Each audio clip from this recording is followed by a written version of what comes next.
Kuwait തീപിടുത്തത്തിൽ Thrissur സ്വദേശി മരണപ്പെട്ടു. ചാവക്കാട് തെക്കൻ പാലയൂർ സ്വദേശി ബിനോയ് തോമസ് ആണ് മരണപ്പെട്ടത്. കുവൈറ്റ് ദുരന്തത്തിന് പിന്നാലെ ബിനോയിയെ കാണാനില്ലെന്ന കുടുംബത്തിന്റെ പരാതി പ്രവാസി ക്ഷേമനിധി ബോർഡ് ചെയർമാൻ KV അബ്ദുൾ ഖാദറാണ് വെളിപ്പെടുത്തിയത്.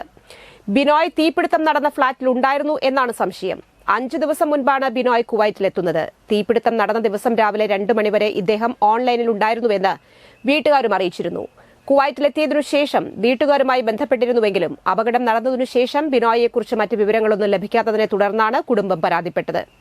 ഇയാളുടെ വിവരങ്ങൾ നോർക്കയ്ക്ക് കൈമാറി നടത്തിയ അന്വേഷണത്തിലാണ് ബിനോയ് മരിച്ചതായി സ്ഥിരീകരിച്ചത്. ഇങ്ങനെ അപകടം നടന്നിട്ടുണ്ട് എന്നുള്ള വിവരം 4 മണിയാകുമ്പോൾ ഞാൻ പാലൂർ നേഴ്സായിട്ട് വർക്ക് ചെയ്യുന്നത്. അപ്പോൾ അവിടേക്ക് വിളിച്ച് പറഞ്ഞു ഇങ്ങനെ അപകടം നടന്നിട്ടുണ്ട് എന്നുള്ള. അപ്പോൾ വിഷമിക്കേണ്ട കുഴപ്പമൊന്നും ഉണ്ടാവില്ല എന്ന് പറഞ്ഞു. അതിന് ശേഷം 5:30 പറഞ്ഞു കൊണ്ടുപോയാലേ ചേട്ടൻ വിളിക്കുന്നുണ്ട്, എനിക്ക് കയ്യും കാലൊന്നും വരുന്നില്ല, നീ എത്രയും പെട്ടെന്ന് വരാൻ പറഞ്ഞു. ഞാൻ വന്നിട്ട് ഈ മഞ്ജുനാഥ് എന്ന് പറയുന്ന ആളാണ് ഞങ്ങൾക്കും ഈ കൊണ്ടുപോയ ആളുടെ ഇടയിൽ നിന്ന് അവിടത്തെ ഡീറ്റെയിൽസ് നമ്മൾ അറിയണത്. അപ്പോൾ ആളോട് സംസാരിച്ചപ്പോൾ ആൾ പറഞ്ഞിട്ടുണ്ട് പിന്നെ എനിക്ക് കുഴപ്പമൊന്നുമില്ല, അടുത്ത ബിൽഡിങ്ങിലാണ് സംഭവിച്ചിട്ടുള്ളത് എന്നുള്ളത്. അങ്ങനെ ആ വിവരത്തിൽ ഞങ്ങൾ കുറേ നേരം നിന്നു.